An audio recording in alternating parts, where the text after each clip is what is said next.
All right. Good morning, good afternoon, good evening. This is Mike from Unknown Tech, and welcome to the Architect Podcast.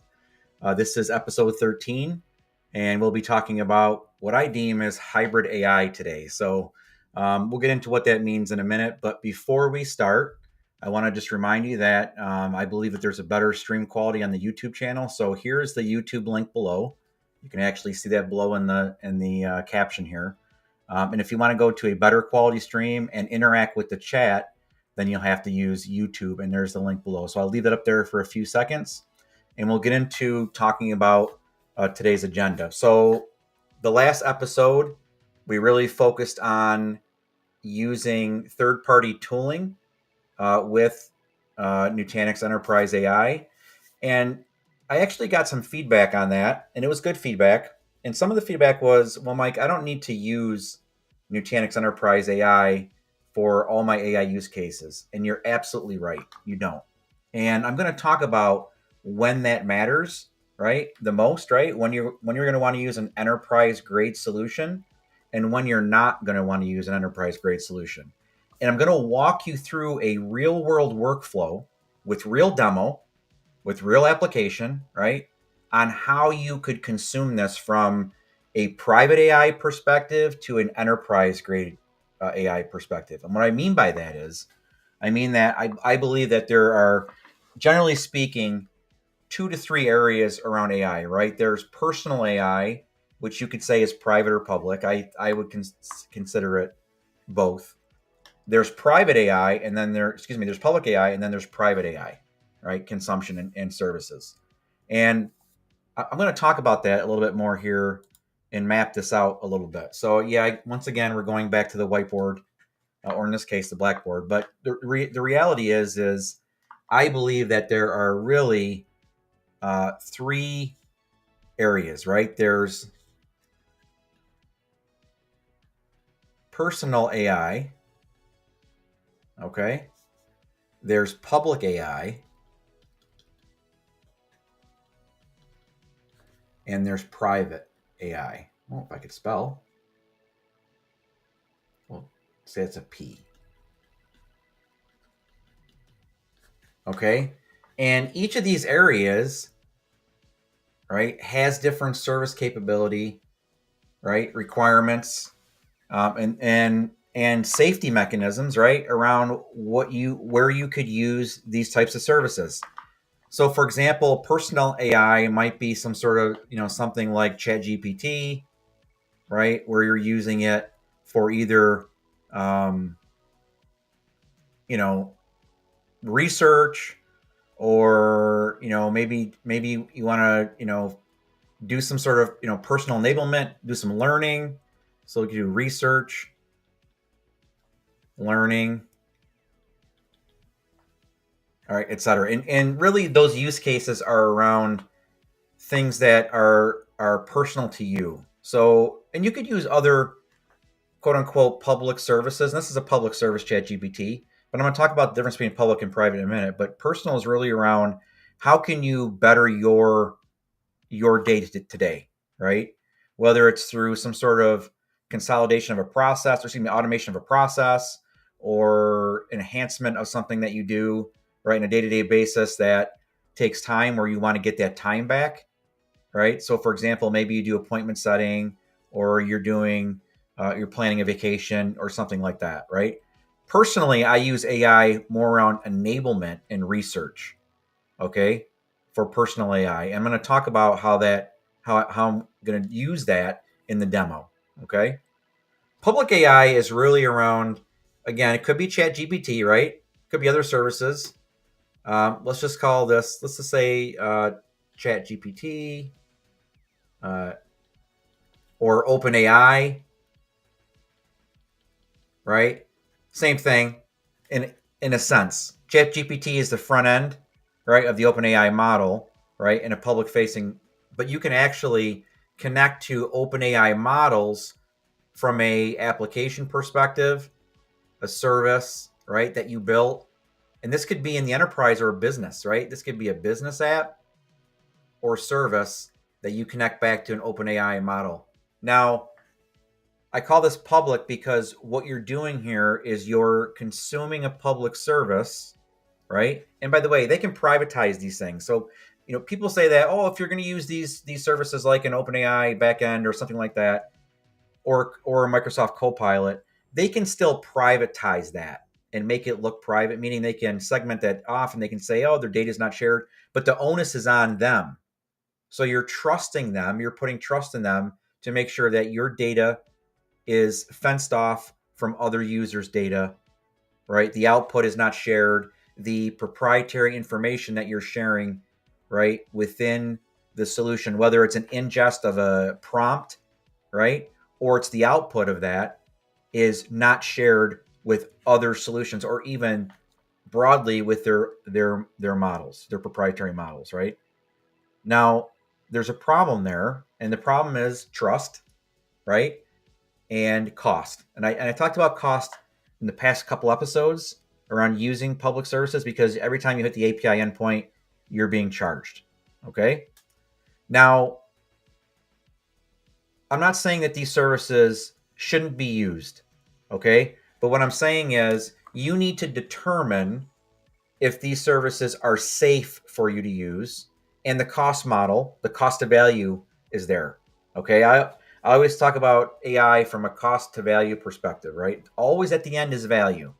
Always. And anything you do, including AI. So what is my cost? What is my risk? Right? What is my trust? Right? For these to consume these public services, if I'm in business, if I'm in the enterprise or a commercial, right? Business, am I going to trust that data to be safe? Because you lose control, but you don't lose accountability. And we had an early leader at this company that I work at Nutanix, Sadish Nair, always used to talk about accountability and control. Extremely important, right? So you can not have control. So control, let's say control, no control of the data. It's trust, right? You're trusting them to do what they say they're going to do, secure it from other users, secure it from the internet, from the public, etc. But you're still accountable, right? So as a CXO or a leader or an AI leader, you're still, I can't spell, you're still accountable, even though you lose control. Okay. So you need to think about those things and how important those things are. And I also want to say that typically around public AI and personal AI, this is where shadow AI comes into play in both these use cases. And this is horrible. Sorry about the quality, but this is shadow AI in both these use cases, meaning that there are users outside of your domain of control within the enterprise, right, or in your customers or your user base that are using these services and probably sharing proprietary information, and that's a problem, right? So you need to get control over that. And so what we're starting to see is companies hire this new wave of employees, right, an organization really focused on AI strategy, AI safety, etc. But those permeate throughout all the organizations. If you go back to many episodes ago when I had the podcast with Damon, we talked about how every consumer of AI needs to understand security, data governance, all of those things, right? And so that's where this AI operating model needs to come into play, right? This AI, you can call it Cloud Center of Excellence, we call it AI Center of Excellence, could be AI operating model. Those things still need to come into play because the business or the consumers of this still need to make sure that there's trust there, right? That they have the control, that there's controls in place, that they understand the boundaries of what they should do and what they shouldn't do when using these types of services. And this leads me to the next, which is private AI, which is where we're seeing massive growth because of what I just talked about, right? So private AI is self-hosted AI, could be models, apps, right? Combined, right? apps connecting to models, proprietary data,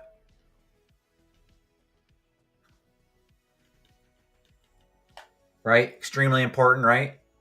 To protect your data, governance, cost control. Okay. So that's where private AI comes into play.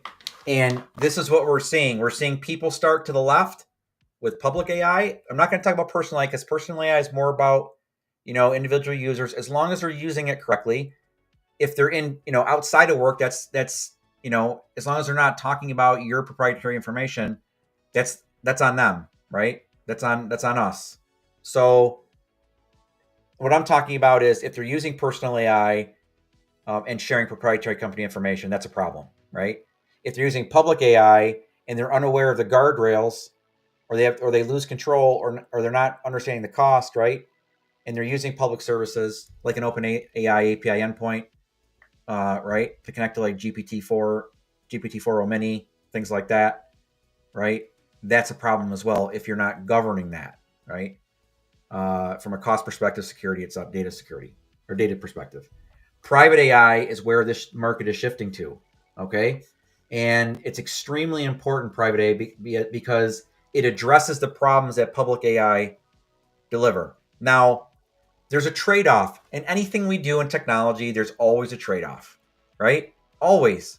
And the trade-off is, and I talked about this before, is, public AI is very easy to start a POC, right? Or it's very easy to start out because I don't have to build infrastructure and those things, right?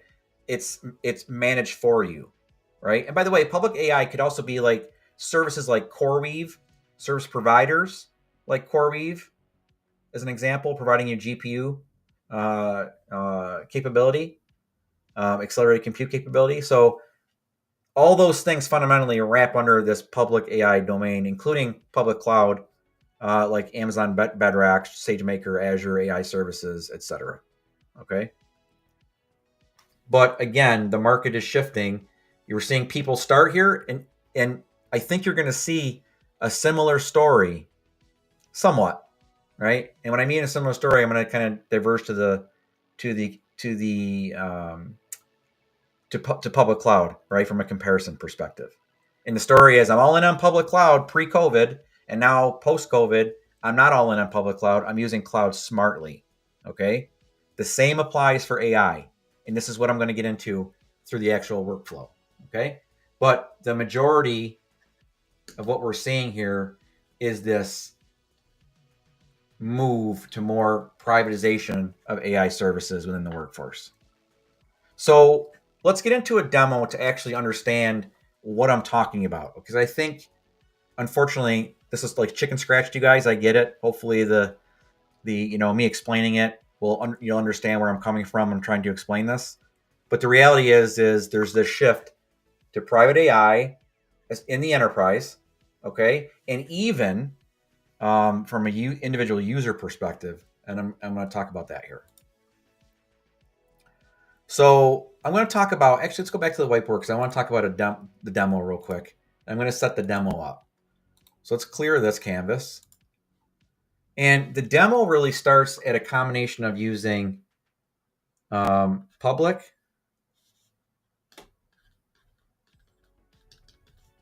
AI, which leads into private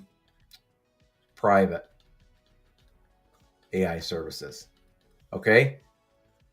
And I'm going to be using public AI for research and planning, because what I'm asking public AI is not anything proprietary to what I'm doing. It's research and planning and step-by-step directions. Now, you're experts, right? So typically most of us don't need step-by-step directions, but you may need help in some specific area.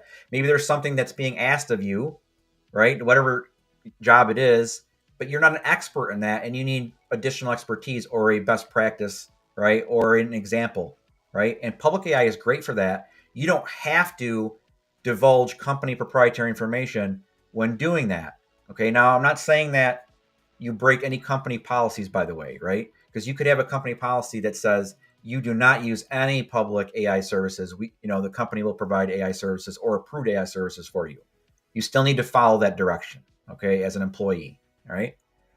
And then moving to private AI, where I'm actually hosting the actual enterprise grade production test, models, model delivery, right? Apps, etc. Okay. And in between this is the substrate I'm going to be running this on. Okay. Meaning I'm going to have some private AI running here, or excuse me, some private AI running here on a local substrate. And this could be local. This could be cloud, right? This could be enterprise infrastructure. Now, I probably explained that a little bit wonky, so I'm just going to backtrack a little bit. But what I'm saying is a lot of users already have GPU capability in their workstations. So why wouldn't you leverage that? So for example, I just wrote an article on unknowntech.io, my blog, that talks about the workstations that I built this year for my work purposes, right? At both local to my home office, which I'm at now, and at my remote location when I go to my camp in the summertime, okay, when I'm there. So I have a 4090, an Nvidia RTX 4090 that's running in my local workstation.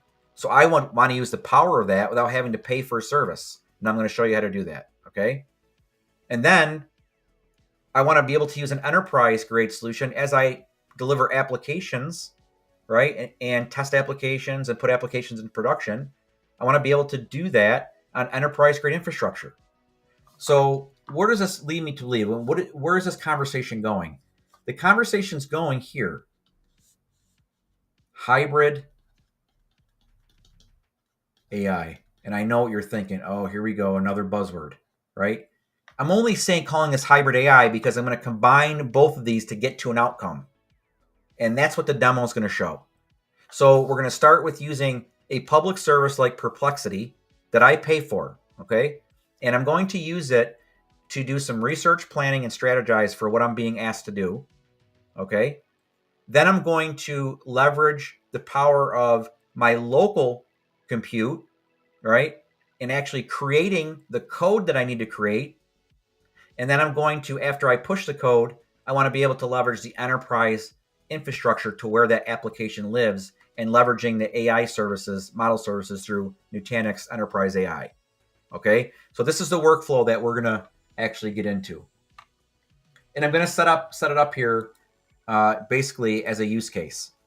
So the use case is I'm a platform engineer working at a enterprise company.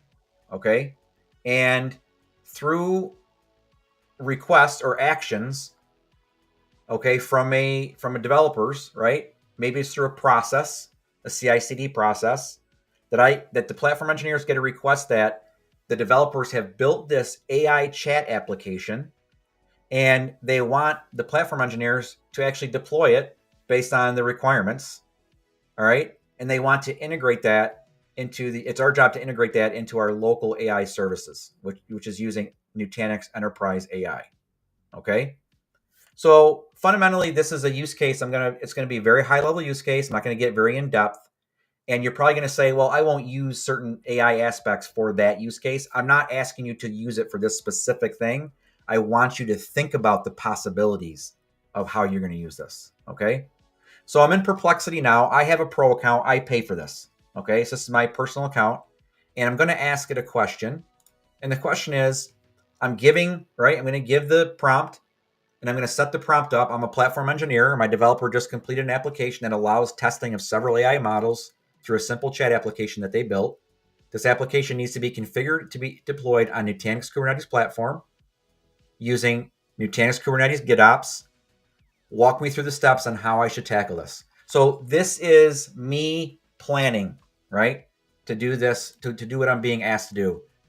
So now I'm going to use a public AI service, right, through Perplexity, and it's going to give me a step-by-step, right, of what I need to do to make sure to make this happen. Now, it could also give me, if I ask it, details on how to do it. But I'm a platform engineer. I should know how to create YAML, Kubernetes manifests and YAML specifications for applications, right? And deliver deployment services, right? Ingress, PVCs, etc. And in the interest of saving time, I've already done that. And so I'm going to walk through a little bit of what this is, kind of telling me how to do this. And I'm going to walk you through how I'm going to do this.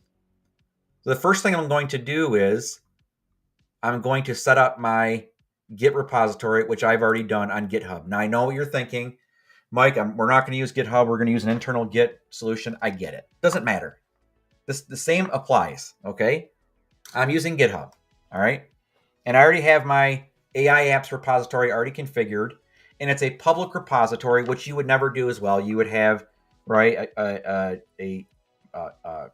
personal access token, right, or something along those lines to access the repository, okay? So again, this is not to best practice. This is just to show the demo in a simplified, easy way, okay? And I also have Nutanix Kubernetes platform, which we talked about in previous episodes. If you don't know what it is, I suggest you go back and look at some of those episodes and get the information about that. But I've deployed a couple clusters. Okay, one of those clusters that you see here is app demo prod. Okay, and I'm going to click into this cluster, right, in the internal apps workspace, and I'm going to show you what this cluster basically has. It has what's called projects. And I want you to ignore Nextcloud, but I have what's called an AI chat project, okay? So this is soft tenancy. This is by namespace. This is a namespace that's created automatically when you create a project in NKP. And you can see here I have app demo prod namespace. And if I go into my Kubernetes solution, right, and I'm already on, right, the app demo prod context, you can see the namespace AI chat, okay, up here, okay? And by the way, I'm using Warp. I'm going to talk about Warp in a minute, how powerful Warp is here when it comes to AI as well. Now, what I'm going to do is, remember, part of the request is I have to deploy this application through a GitOps process in an automated fashion. And I want to do that. So I'm going to set up my GitOps, my continuous deployment, right, source and information through NKP. That's the first thing I'm going to do. So I'm going to call this AI chat. And I'm going to use my repository URL. Okay. I'm going to copy this. Now, again, this may be out of order for how you would do it, but this is the order I'm going to do it in, and we'll talk about that here in a second. But this is my URL. My branch is main, all right, which would not be a branch, and my path will be AI. And I know that it will be that's what it'll be, because that's where my Git share is going to be located. Okay. And there is no Git secret. It's a public repository. You would not do this. You would create a secret, okay? And you could do that. Let me save this by going into secrets into the repository and creating a secret within here, okay? Very, very simple. Add your key value pair for username, password, or your personal access token, okay? So let's cancel that. And now I have my GitOps, right, repository set up, my source set up, and now Flux is automatically going to monitor that repository, okay, which it's doing right now, but there's nothing in the repository. I haven't pushed anything into the repository for us to actually leverage. And that's what we're going to get into next. So now that I have my Kubernetes cluster already built, my namespace already created through a project, and my GitOps resources already done, I'm ready to deploy the application. But first, we have to build the Kubernetes manifest to do that. So I'm going to get out of here for a minute, and I'm going to get into Visual Studio Code. Now, before I get into building the manifest in Visual Studio Code, I'm going to tell you that I've downloaded an extension called continue.dev. And what continue.dev allows me to do, it allows me to use a locally hosted model, okay, for coding capability that is being run from Ollama running on my machine. So before I get into that, let's go back to Warp. And you're going to see that I'm running Ollama, and I'm running DeepSeek Coder version 2:16b. And if you want me to just validate this, okay, tell me the proper format for a K8's deployment. Okay, so I'm using a locally hosted instance running locally and being serviced through Ollama, which is locally run on my machine. This is what I was talking about with using a combination of private, right, locally hosted, and then enterprise grade hosted. Okay, and I'm not paying. Now that I go back here, I've integrated this through Continue. I've integrated this Ollama instance and this DeepSeek coder right within VS Code. So I know what you're thinking, well, Mike, I can use GitHub Copilot. Well, you got to pay for that, right? I'm not paying for this. Now you're probably saying, well, you are paying for it because you have your 4090 and all this other stuff. I understand that, but I use the 4090 for other things as well, right? So it's a workstation. I use it for other stuff. It's not just for this, okay? So regardless, I have this. Now in the enterprise, are you going to have RTX 4090s or RTX Pro cards like Blackwell cards? Maybe, but most likely you're not. You may actually have a VDI instance being provided to you by IT infrastructure. I'm talking to the developers and the platform engineers out there, right?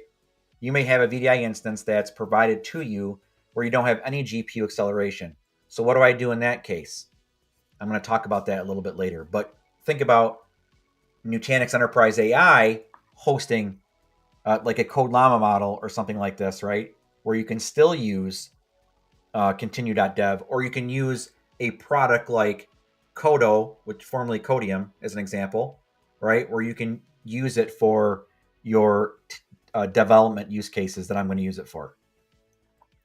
So I'm already at the proper repository. Okay, so I'm already connected to AI main, which is what my repository is. And I'm going to now create my YAML specification. So let's call it the chat AI.yaml. Now, you're probably already saying as well, Mike, you have to have the requirements from the developer. Just assume I have those things, okay?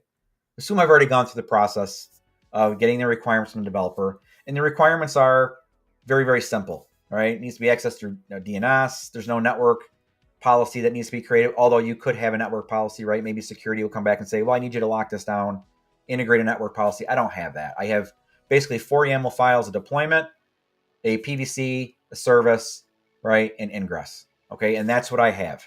And I've already created those in the interest of saving time, so I won't bore you. I've already created those.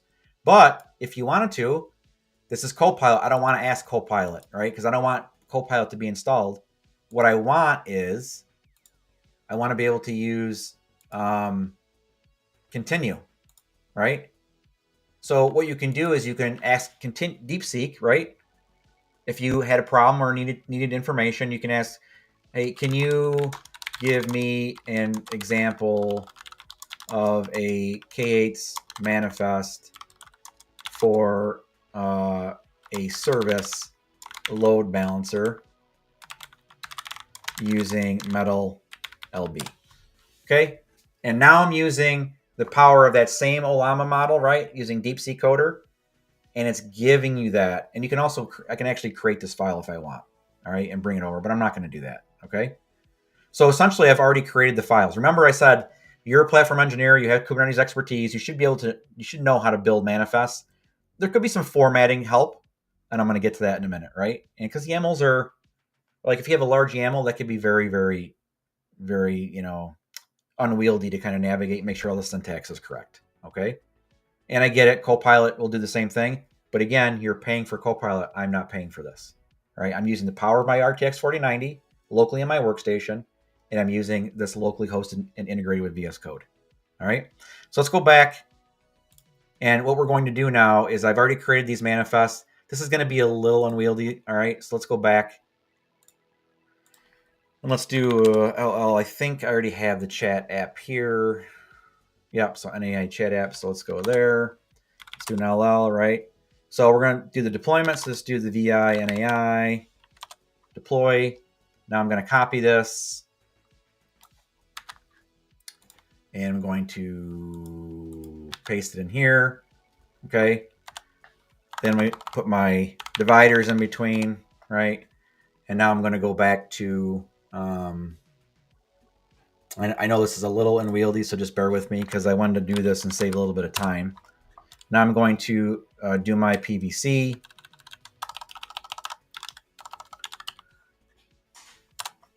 And now I'm going to copy this. Okay. And I'm going to, again, put my divider in.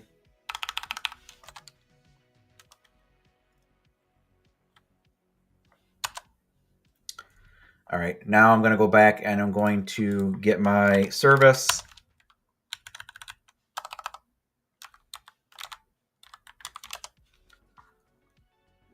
And I'm going to copy this. Okay, now I'm going to put my divider in.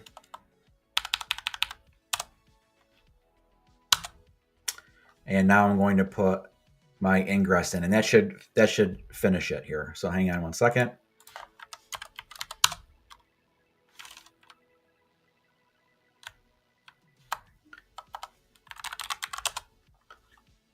And here's my ingress. Okay, so I'm going to copy this. And now I'm going to paste that in. Okay. Now, I do notice there's kind of some odd things happening. I do see that there's problems, right? And these are problems that are coming in from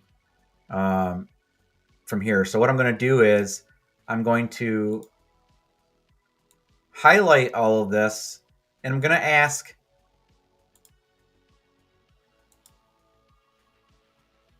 hit Control I, and now I'm in the edit mode, right, for continue.dev. You're still using DeepSeek Coder, right, locally hosted. And I'm going to say fix all formatting and with chatai.yaml. All right, so this is very similar to what, Copilot would do, right? And it's going through here and it's making sure that my formatting is done correctly, but it's not changing anything until I accept, right? So if I go back up here, you can see here that the API, I was missing the A from API version. The divider was 5 lines. It should be 3. So it fixed that. And just going down and it fixed all the dividers, okay? So I want to just double check to make sure that everything looks okay. I'm going to accept the changes.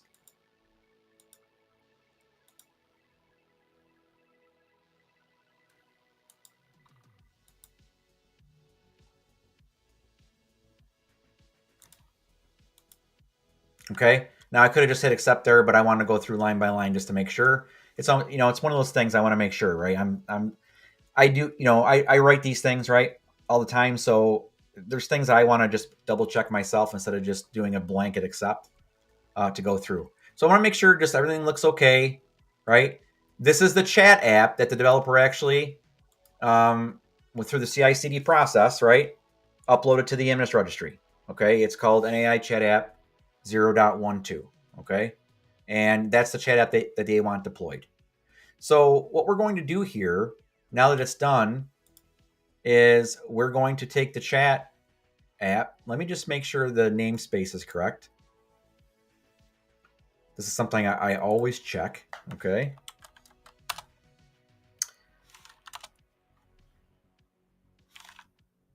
Oh, I'm in the wrong.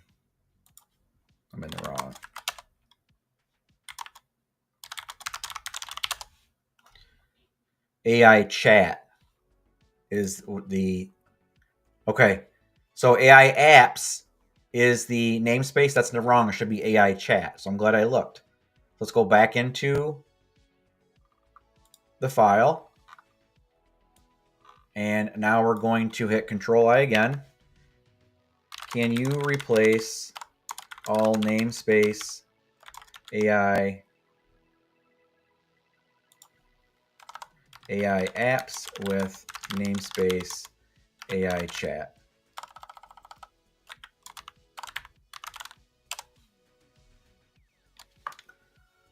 So now it's going through now and it's doing that. And again, this is the power of using local AI, right? Without having to pay money. right, to like a Copilot service as an example, right? So I'm going to, let's just make sure that all of them look right. AI chat, and I'm going to hit accept, and it's changed all those now. Okay. So now I believe that I'm done and everything looks like it should look. Chat.utech.local is correct. And now I'm going to now commit my changes. Okay. So I'm going to stage. Okay. Then I'm going to say view chat AI app v1. I'm going to commit.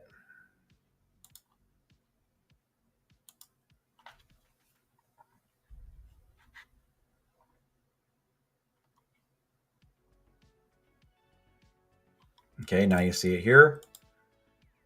And now I'm going to push.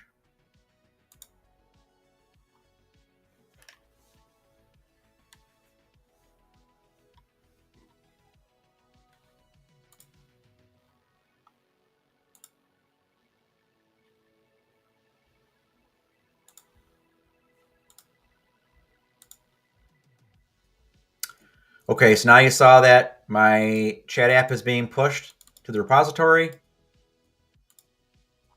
And there's my chatai.yaml file.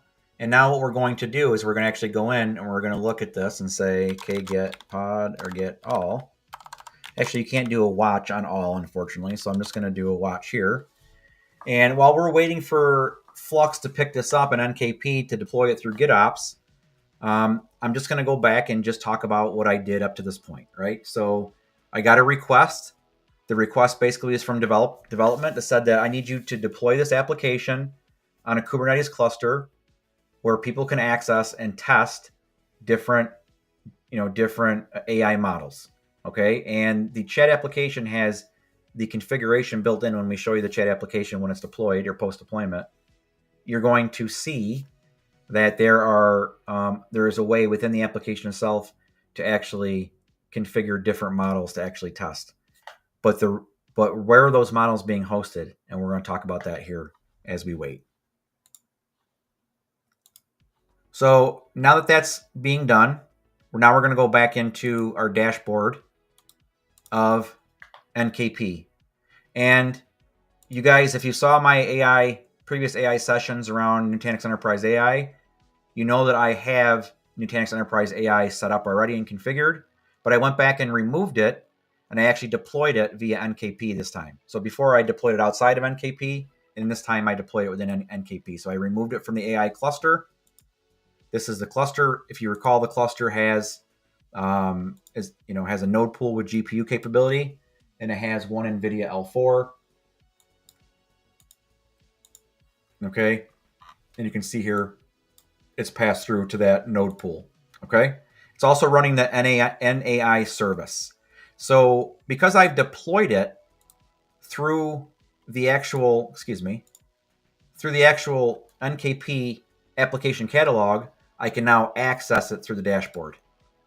So you see me, I clicked the actual NAI dashboard through NKP, and now I'm in Nutanix Enterprise AI, and now I'm going to log in as admin.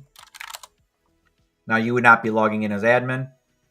You would have users, and I actually do have users set up here, Mike Sheehy and Dave Jones, but I actually reset this up with admin, and I just wanted to actually do this really quickly.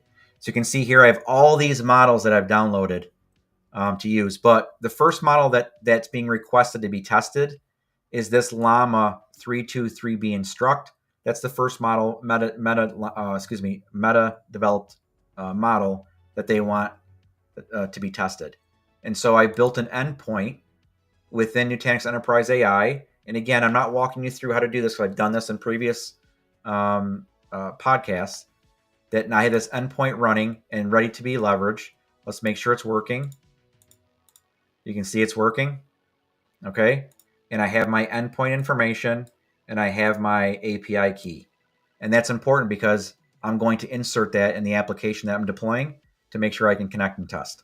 Okay, so let's go back to Warp to see where we're at here.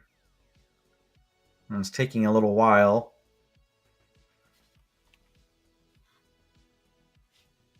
Let me make sure that my continuous, I didn't spell anything wrong. I know live demo, right? Let's go back to our internal apps cluster, projects, AI chat.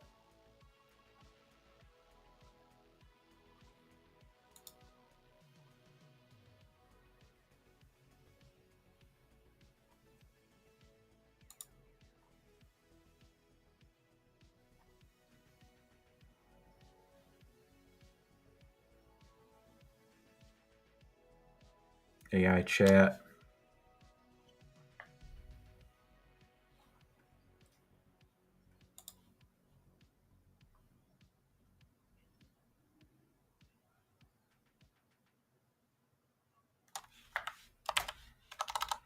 Let me just check one thing.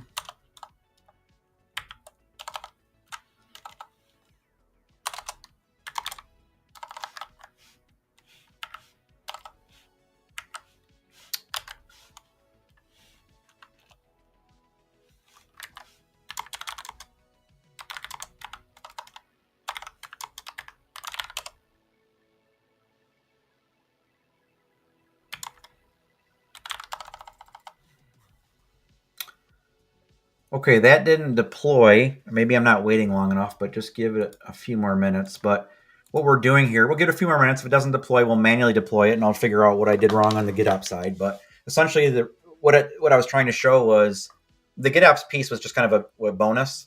What I was showing really was the use of Perplexity to plan these things, right? The use of a locally hosted AI model on my machine and integrating that into continue.dev into VS Code so I can have that Copilot type solution within my development environment, right? And then being able to push that right from VS Code into my GitHub repository, have NKP Flux CD, right? Actually monitor the repository to make sure it's it's updating the applications, whatever, during the monitoring, and it's reconciling that to what my expected state should be, right? What my what I want my state to be. It doesn't look like that piece is working. If that doesn't work, what we'll do is we'll manually deploy it, okay, and that way we can get to the app and show you how it connects back to Enterprise AI, okay, and that'll still tell the story of how it's done. But you can imagine adding the GitOps piece was just a kind of a bonus to get this deployed quickly. So let's go back and look to see where we're at. Let me just check one thing really quick.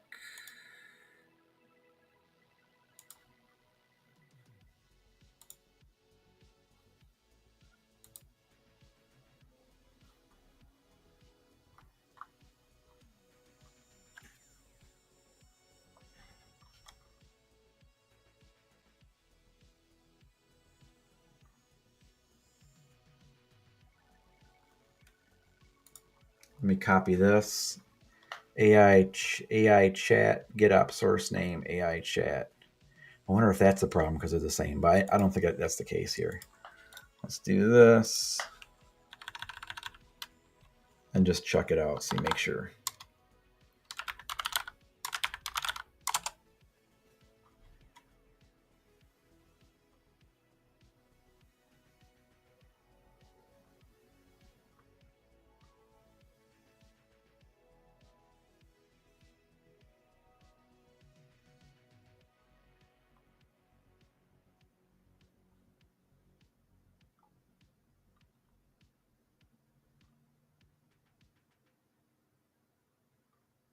All right, I'm gonna have to go back and look at this. So what we'll do here is we'll just take this and we'll actually deploy it. I'll create one file, we'll deploy it very quickly, and we'll show what that looks like here. Hang on. Live demo, right?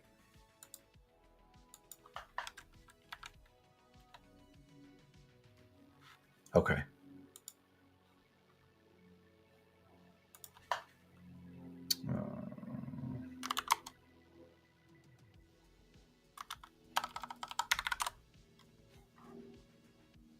Any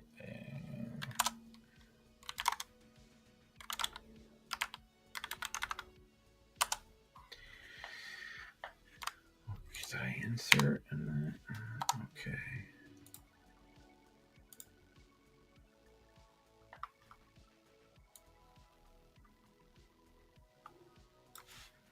Copy that.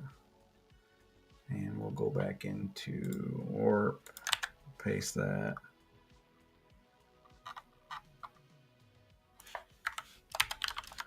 Right click.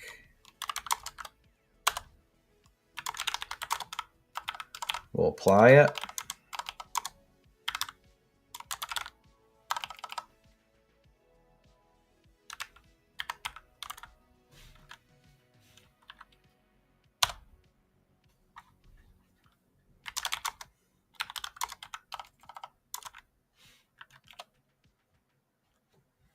Okay. So it's deploying now. Unfortunately, I don't know why CI/CD didn't work, but continuous deployment didn't work. But I'll go back and we'll look at that and address that and fix it. But we're deploying this now, so we'll just wait for this to come up, and then we'll access the application, and we'll be on our way here.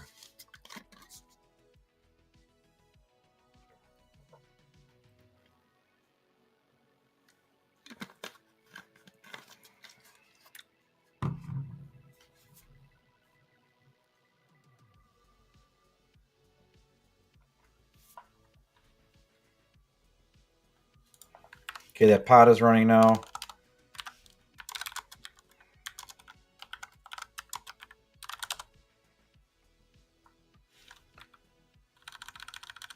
I should have just did the...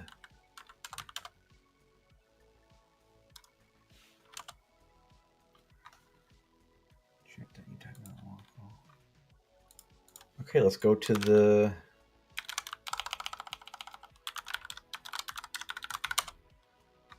Oh, what did I do?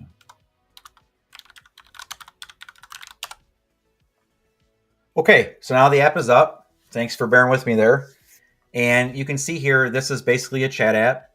And remember, this was an app that was created to test different models, right? So what I can do here to the left-hand side is I can change my endpoint, my model endpoint inference URL, and my endpoint name and my API key, and I can save it and I can test it. So let's go back to Nutanix Enterprise AI. And what we're going to do is we're going to copy the URL. We're going to put that here. We're going to enter to apply it. We're going to put the endpoint name, which is here, endpoint name, Llama 323B. Remember, this is the first endpoint that they want to test. Enter to apply it. And now I'm going to put in my API key, which I don't want you guys to see because you probably already saw it, but hang on. And I'm going to apply that. I'm going to hit save. Tell me about Nutanix Kubernetes platform. Continuous.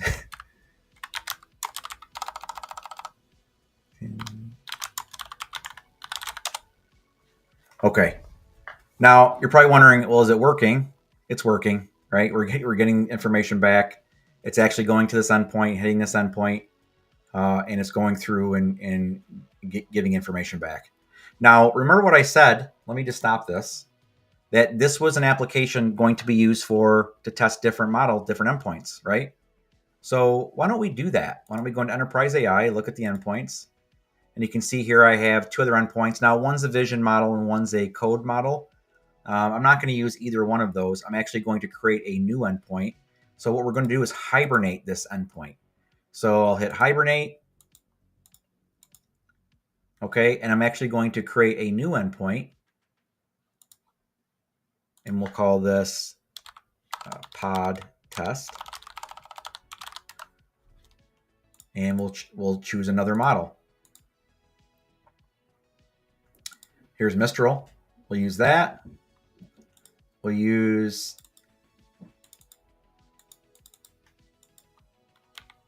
should be a demo.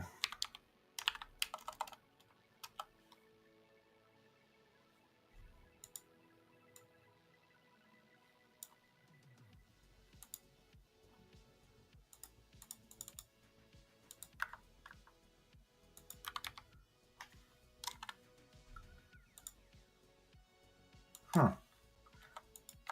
Oh, maybe I was logged in. Let's call this demo 2. Copy key, close. Okay, bear with me here. And now we're going to create a new endpoint called pod test. And we're going to go back into our chat application. We're going to reset this. We're going to delete this, going to delete this. The endpoint URL will still stay the same.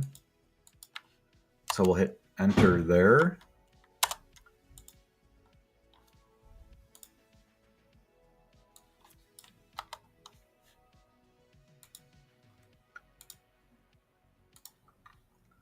We're going to wait for this to come up. So the endpoint's coming up. It takes a little bit. Oh yeah, that's why the key didn't come in, because I did do it in Mike Sheehy. So I did it under my account. I should have not logged in as admin. I should have logged in as M Sheehy. I already had a API key already created. It doesn't matter. I showed you how to create a new API key. It was very, very simple.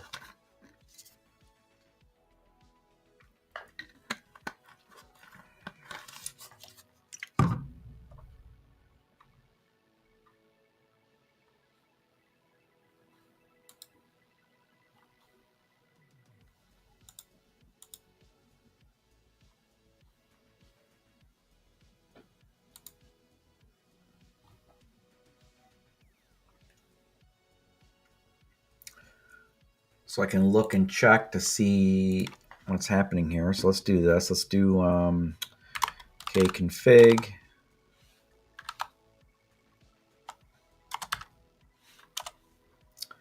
Get isvc-a.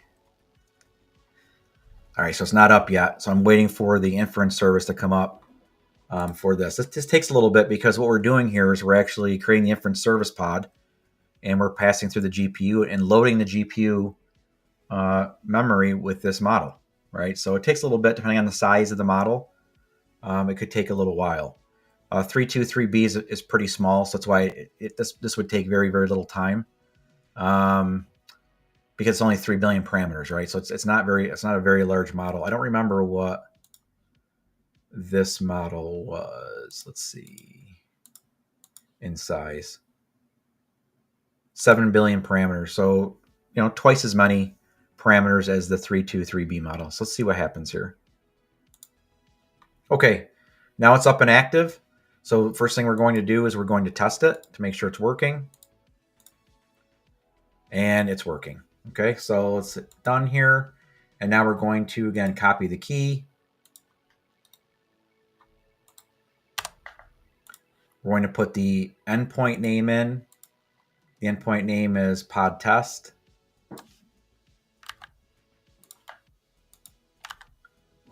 Enter, and now we're going to put the API key. And this was a new API key I just created. So copy, paste, enter, save. Tell me about Nutanix Kubernetes platform continuous delivery. There you go. So now we're testing different models out and seeing what kind of outcome we're getting, right? And you could tell, how fast it's coming from a tokens per second perspective. We don't have that. Again, I talked about this last time. That's a roadmap item in the next release of NAI. We'll be able to monitor how many tokens per second, time to first token, et cetera, and give you that information right within this operations dashboard. Okay, so that kind of concludes the demo piece. And I want to go back just to the whiteboard really quick and just talk about what we did here. So I'm going to clear the canvas. And basically what we did here is we used, we got a request, right? The request was deploy. Wow. Hang on 1 second here. The demo gods are not with me today.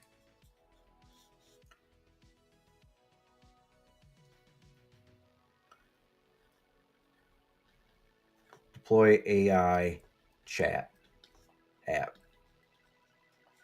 Okay, that was the request. Step 1, Perplexity to research and plan. That was a public AI service. Okay. Step 2. And you saw when I used that, I wasn't using any proprietary information. So again, I'm not saying you do that because you have to follow your company policies. But if you have access to Perplexity, right, or some other public service, you can ask your prompt, create your prompt in a way that's not sharing proprietary information like I did, right? You can still get a general understanding and get a plan in place of how to do something. Now, I'm not saying you need to do that, but it's just something I like to do, right? Just to make sure I'm hitting the right areas and I didn't forget anything. Okay, I didn't go back to the plan to show you. I would have gone back to the plan to make sure I was hitting all the right areas. I mean, generally speaking, if you're a platform engineer, you have knowledge of what you want to do, but there's some certain things that you may want to have enhanced knowledge in, right? Or maybe there's something that you need to know. We're human beings; we don't know everything, right? So it would help us to understand certain things that we don't know, or get more insight on certain things we don't know. Okay. The second thing I did was I created the K8's manifests VS Code Ollama with continue.dev. So what I did there was that's private PC. So on my workstation. I'm running Ollama. I have DeepSeek Coder running. I could have used CodeLlama or some other. I could have used Quen, other code models, right? That are out there, depending on what you want to use, and still host it on Ollama as long as I could fit it right within my RAM on the RTX 4090. And again, thinking about not just the RAM for the model, but also the cache, the KV cache as well, right? To be quite honest, I have 24 gigabytes, not a very large size GPU buffer, memory buffer. I have to leave some of that for KV cache, right? So really, I'm looking at 20 gig max, right, when it comes to looking at models for the RTX 4090. All right, so I have to use smaller models. Now, if you had something like a RTX 6000 Pro Blackwell that has 96 gigs of GPU memory, you're probably looking at using 92 gigs for model and the rest for KV cache. That enhances, right? Now you're able to use 70 billion parameter models, right? Without, without deprecating the model, right, at all, right? Using it straight the way it should be, right? Now, 3, what else did I do? Well, 3, I deployed the model on enterprise or app deploy on enterprise K8 stack using NKP. Okay. And then that should have been auto deployed, by the way, using continuous delivery. So we'll just call this CD Flux. Unfortunately, the demo gods were not with me on that. I may have done something wrong and fat fingered. I couldn't see it. Okay. I have to look into that. And then 4th, I actually integrated NAI models into the chat AI app. So right there, I use 3 different sources for AI services, right? I use Perplexity, which is a public service. I use a local service hosted on my workstation through Ollama and integrated that with VS Code using Continue extension.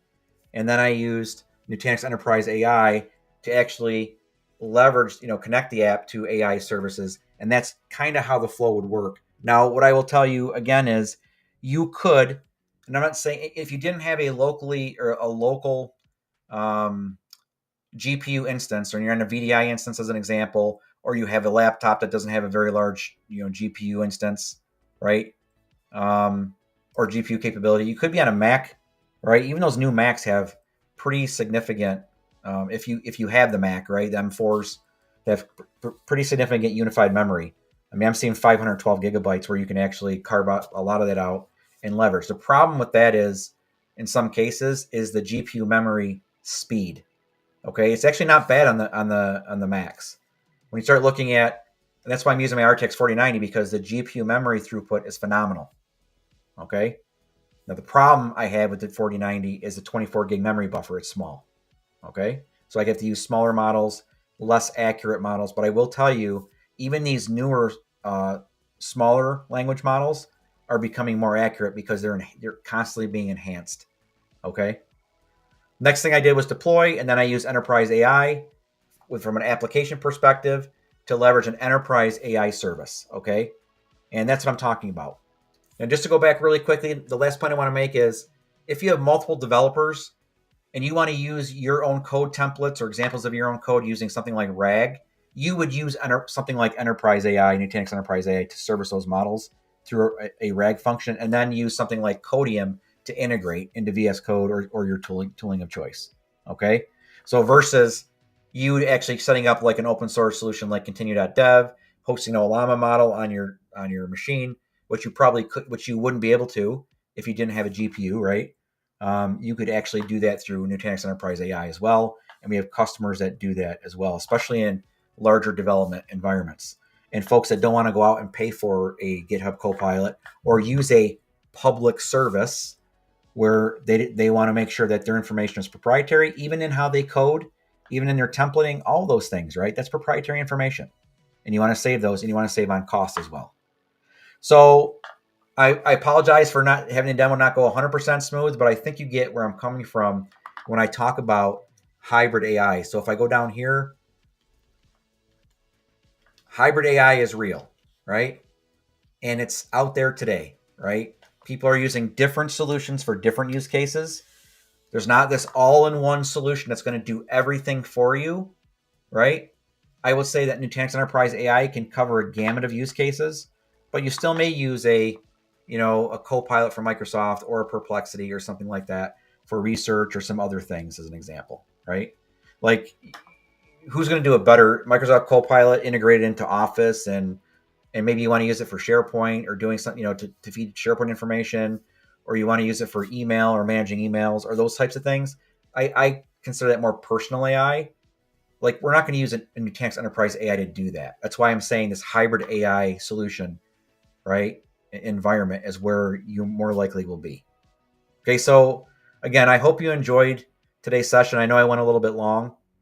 I hope you saw the demo was valuable. I'm not saying that demo, again, is something that you would do in practice. I want you guys to think about how you could use something like that in practice, okay? Where you're actually leveraging, hybrid AI to actually deliver on something, a request as an example, okay? Hope you have a great rest of the weekend. I probably will not have a session next Saturday. We're probably looking at maybe 2 Saturdays or even longer because I do have our sales kickoff coming at the end of August. But next, I want to take this and level this up into more agentic workflow. So you saw me, there's a lot of manual things, right? What if I got a prompt, right, or a request from a developer that says building this application, and I want an agent to do what I just did from a manual process? So I want to get more into that conversation, okay? And we'll walk through that. So again, I hope you have a great rest of the day and a great productive week ahead. And I look forward to talking to you in the next session. Have a good one.